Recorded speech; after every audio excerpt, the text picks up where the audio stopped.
यसपालि चुनावमा हेर्नु न, चुनावमा है मान्छेहरूले त नि त्यस्तो त अब त्यति साह्रै अपमानित गरेर त भन्दिनँ, 2-4 सिट मात्रै ल्याउनु छ त्यो मान्छेहरूले जो छ नि त्यो अहिले मलाई चाहिने यो त्यो गरेर चाहिँ यो कमेन्टमा यो त्यो गर्ने त्यति मात्रै छैन। ग्राउन्डमा छँदै छैन। तर यस्तो कार्यक्रम गर्दा मान्छे लिएर आउनुपर्छ। अस्ति मैले देखिनँ त्यहाँ झापामा संस्कृति पार्टीका अध्यक्ष ज्यूले चाहिँ बालबालिकाहरूलाई प्रयोग गरेर चुनावी प्रचार प्रसार गरेको भन्ने हामीले सामाजिक सञ्जालहरूतिर देख्यौँ र अब हामीसँग प्रमाणसहित हामीले लिएर आएको छौँ। त्यही बारेमा चाहिँ आवश्यक कारबाही निवेदन। म तपाईँलाई भन्छु, रौतरको चौपुरमा एउटा मेडिकल अस्पताल स्थापना गर्ने तपाईँ सबै मलाई साथ दिन तयार हुनुहुन्छ? भन्नुहोस्। किन मधेसका युवाहरू आज विदेशमा पढ्न जानु परेको छ, एमबिबिएस पढ्नको लागि कोटा नपाएर भारत जानु परेको छ, बङ्गलादेशमा। तर म यही रौतरमा एमबिबिएस पढ्न सक्ने बाटो पनि हुँदैन। तपाईँ तयार हुन्छ मलाई साथ दिन? जङ्गलको छेउछाउमा बसिरहेको गाउँलाई चाहिँ नेपाल सरकारको नीति त्यस्तो हुन्छ कि जङ्गलको छेउछाउमा बसिरहेकोलाई चाहिँ उहाँहरूलाई स्थानान्तरण गराउने हो कि उहाँहरूको जति जग्गा छ, उहाँहरूको 5 जग्गा छ, 1 रोपनी जग्गा छ, त्यही हिसाबले चाहिँ स्थानान्तरण गराएर सरकारले अर्को ठाउँ चाहिँ राखिदिनु पऱ्यो कि। हर्क साङपाङमाथि त्यहीँका बासिन्दाहरूले निर्वाचन आयोगमा गरे उजुरी। आचार संहितालाई लिएर हर्क साङपाङले चाहिँ साना बालबालिकाहरूको जुन चुनावी प्रचार प्रसारमा संलग्नता गराइएको पनि त्यहीँका बासिन्दाहरूले चाहिँ निर्वाचन आयोगमा उजुरी गराएका हुन् र युवाहरूले गरेको उजुरी सुन्न सक्नुहुन्छ। 1 लाख रुपियाँसम्म जरिवाना र त्यसपछि उम्मेदवारी सिद्ध रद्द हुने स्थिति पनि हुनसक्छ। संस्कृति पार्टीका अध्यक्ष ज्यूले चाहिँ बालबालिकाहरूलाई प्रयोग गरेर चुनावी प्रचार प्रसार गरेको भन्ने हामीले सामाजिक सञ्जालहरूतिर देख्यौँ र अब हामीसँग प्रमाणसहित हामीले लिएर आएको छौँ। त्यही बारेमा चाहिँ आवश्यक कारबाही निवेदन गरेको छ। श्रीमान प्रमुखज्यू, निर्वाचन अधिकृतको कार्यालय सुनसरी क्षेत्र नम्बर 1 धान सुनसरी विषय आवश्यक कारबाही गरेका हुन्।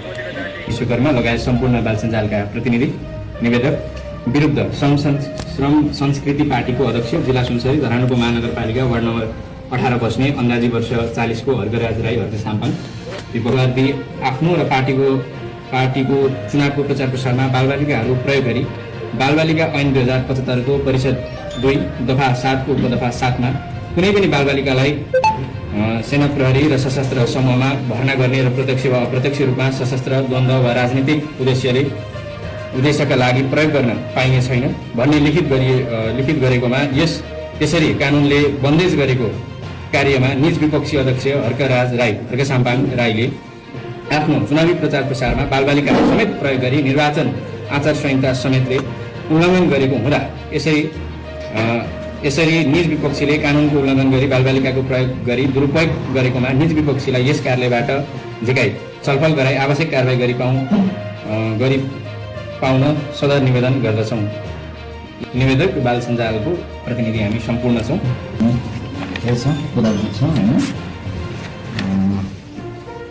कहिले गयो? आजकै हो? हिजो अस्ति हामी बाल सञ्जालबाट आज चाहिँ के गरेका छौँ भनेदेखि चाँडोभन्दा चाँडो यसको सत्य तथ्यको छानबिन भई दोषी उप कारबाही होस् भन्ने हाम्रो जोरदार माग छ। एक चाँडो अवस्थामा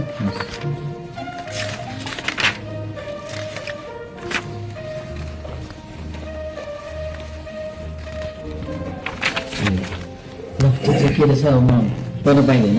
त्यसो गर्दा के हुन्छ भन्ने छ सर? हजुर होइन, बालबालिका त्यसरी प्रयोग गरेर त्यो ठहरियो भने त तपाईँको 1 लाख रुपियाँसम्म जरिवाना र त्यसपछि उम्मेदवारी सिद्ध रद्द हुने स्थिति पनि हुनसक्छ होइन? हाम्रा धरानका मेयर हर्क साङपाङ भन्नुहुन्छ रवि पारेनहरूको चाहिँ जुन सिट 3-4 मात्रै आउने छ र उहाँहरूले जुन झापामा ती व्यक्तिहरू लिएर गएका थिए नि चाहिँ भाडामा रहेका व्यक्ति हुन् भनेर चाहिँ काठमाडौँ आएको बेला चाहिँ हाम्रा मेयर हर्क साङपाङले चाहिँ भन्नुभएको छ कि यो कुरा साँचो हो त? उल्ट उहाँको यो कुरा सुन्न सक्नुहुन्छ। चुनावमा गरेर के गर्छ त उनीहरूले? ल फर इक्जाम्पल ल त्यो मेनिफेस्ट गरेर चुनाव जित्छ, जितेर के होस् गर्ने? प्लानै छैन के होइन? अहिले तपाईँलाई म सिधै भन्छु, तपाईँले भन्नुभएको घन्टीवाला मान्छेहरूको कुरा गरेको, त्यो घन्टी पार्टीको भिजन के छ है? म नेपाली जनतालाई भन्छु, घर दैलो गर्न आउँदाखेरि सोध्नु त्यहाँ है यो देशको आर्थिक रूपान्तरण कसरी गर्छ अरे तिनीहरूले?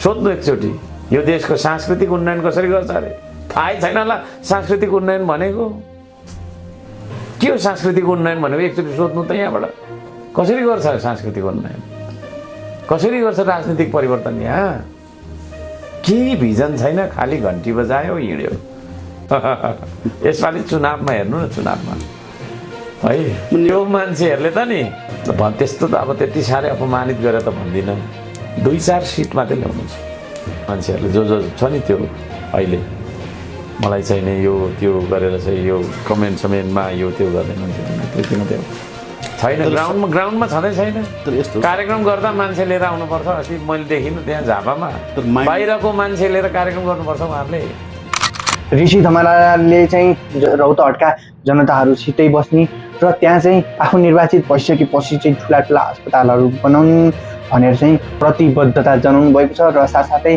रौतहटकै बासिन्दा जनताहरू सामु बस्ने सबै कुरा हुनेछ विकास लगायतका कार्य पनि भन्नुभएको छ र आफूले जुन तपाईँको भाइरल बनिरहेको छ जेरी पकाएको होइन उखु बोकेको साइकल चलाएको त्यस्तो कार्यहरू चाहिँ भाइरल बनिरहँदा चाहिँ धेरैले कुरा काटिरहँदा चाहिँ ऋषि धमलाको भनाइ छ कि मैले त्यो गर्नु गलत थियो र कि मैले उखु बोक्नु हुँदैन र भनेर पनि ऋषि धमलाले चाहिँ प्रश्न गर्नुभएको छ एकपल्ट उहाँको यो कुरा सुन्न सक्नुहुन्छ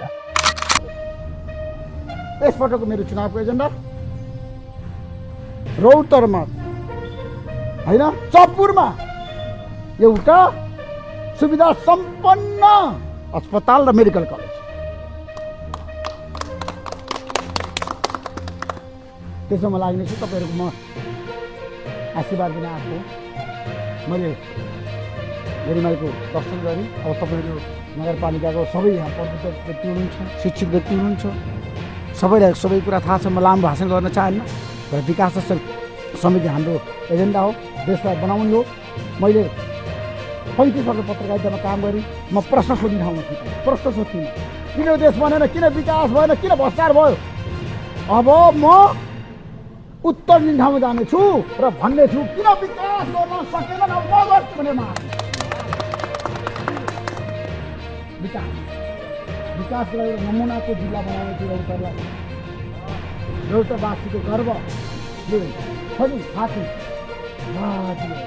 आत्मसात गरेर जनता देशको सुधारको एउटा अहिलेको आजको आवश्यकता हो सुधार र तपाईँहरू ढुक्क हुनुहोस् तपाईँहरूको साथमा लिएर काम गर्छु विगतमा कसले के गर्यो म त्यतातिर जानै चाहन्न अब म गर्छु गरेर देखाउँछु चढ्छ मैले चढ्नु हुँदैन साइकल होइन सुन्नुहोस् साइकल चढ्नु के मेरो गलत हो होइन अनि उखु काटेर म के बोक्नु गलत हो हाम्रो त कृषि प्रधान देश होइन हामी सबैले काम गरौँ न आजसम्म हर्क सम्पाङले ढुङ्गा बोक्नु भयो नि त होइन म पहिला पनि काम गर्थेँ उहाँ कुनै राज परिवारको छोरा होइन हेर्नुहोस् कुनै धनी माने यो बाबुआमा नभएको एउटा टुरो मान्छे 14 वर्षको उमेरमा धादिङबाट यहाँ आएर इतिहास साँची छ उहाँले गरेका सङ्घर्ष दुःख सबैलाई प्रायलाई थाहा छ उहाँले जहिले पूर्व काठमाडौँ महानगरपालिकाका मेयर बालेन्द्र शाहले चाहिँ अब भावी प्रधानमन्त्रीका रूपमा हुने भइसके पश्चात चाहिँ आफ्ना उम्मेदवारीहरूलाई चाहिँ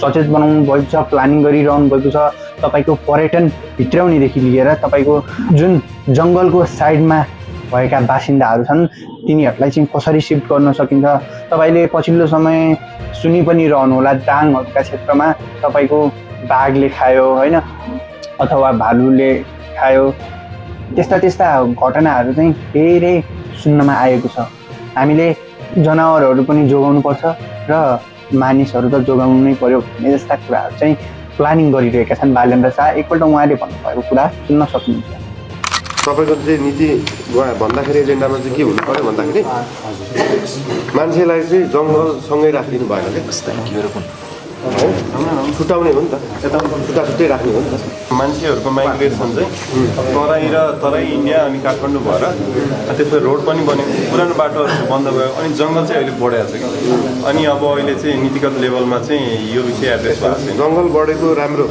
जनावर बढेको पनि राम्रो तर जनावर र मान्छेलाई सँगै राख्ने चाहिँ होइन sir exactly human wild life कन्फ्लिक्टको पर राख्नु पर्यो। टुरिज्म अनि त्यो टुरिज्मबाट पनि इन्टिग्रेट गर्न चाहिँ अलिकति प्रब्लम हुन्छ। त्यसको ठ्याक्कै एउटा सोल्युसन चाहिँ जस्तो त्यो टुरिज्मसँग जोड्यो भने ठ्याक्कै एउटा कुरा हो। त्यो अहिले अर्को चाहिँ जस्तो त्यो रुखहरू लडेर जान्छ कुहिएर जान्छ तर युज गर्न दिँदैन। कतिपय चाहिँ त्यो लोकल रिसोर्सेसको युजेजमा पनि चाहिँ त्यो रोकिदिइराखेको छ क्या होइन प्रयोग गर्न सकिने त अब त्यो हाम्रो यो वन मन्त्रालय र यो वन सम्बन्धी नीति त्यसमा केही सुधार ल्याउनुपर्छ। हजुर त्यो गर्न सकिने छ। अनि अब यता फेरि उत्तरी भेग पर्छ यो पालो टिस्टुङपट्टिको पालो पनि पर्छ। त्यतापट्टिको चाहिँ अब कृषिको अघि भनिहाल्नु त्यो भएर खासै त्यस्तो घरहरू एकदम कम छ। अब त्यसपछि गएर खानेपानीको समस्या उस्तै छ, सडकको उस्तै छ। लास्टमा त्यो कुले खाने गरेर त्यो सिस्टमले पुरै गाउँमै बगाइदियो। अब अहिले त्यो पुरै बगर जस्तो छ। त्यहाँनिर त्यो पनि एड्रेस गर्नलाई चाहँदा पनि थोरै अलिकति नीतिगत रूपमा चाहिँ सकिन्छ तर अलिक ठुलै खालको समस्या उत्तरपट्टि।